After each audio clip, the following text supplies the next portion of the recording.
जोहार संगवारी हो। मैं अभी मन लाथो मोर संगवारी मन ला ए मन ना संगवारी हो इतना थक गए है मैं का बताओ। मैडम हरे ना पढ़ा थकीज भाई। जय जोहार मैडम मन। जय जोहार जय जोहार जय जोहार। ए मन हरे मोर संगवारी ए मन एकदम थक गए।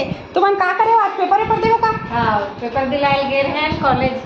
हाँ ए मन मैडम है। अब ये हरे हमार शिबू बेटा। अब एक जन संगवारी का करत है ओकर से आप मन मिलाके संगवारी हो। ये बना थे अभी खाना। क्या बना थे चंपा? कुछ नहीं चिकन बना रही हूँ मैं। हाँ ये बना रही अभी चिकन संगवारी हो। आज तो हमारी पार्टी है फिर से। देखो चिकन और पुलाव नहीं बनाना रे। नहीं सादा चावल। एक हाथ के अगर तुम चिकन खाओ ना संगवारी हो उंगली चाटते रहो। ये बहुत टेस्टी चिकन बनाते भाई न रे। हाँ और ये आओ ना हो ए मन तो हाथ लुका जाते। अब ये ना केक वाली मैडम है।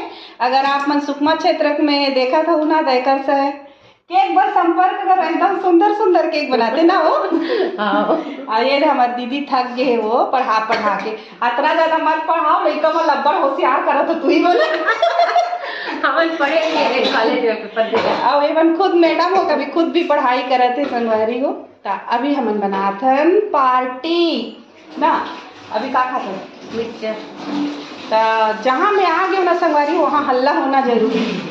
मैं सही है ना कैसे लगे आया था? बहुत अच्छा लगे। बहुत अच्छा। इधर एकदम चुपचाप बैठे रहे सोते रहे। हाँ एवं सुते नहीं संगवारी। अब मैं आऊँ तो देख एवं खुश हो गए। सोए वाले मन उठ गए। ये देख तुम जोरदार वाला कपड़ा पहने। तो बाय बाय संगवारी हो।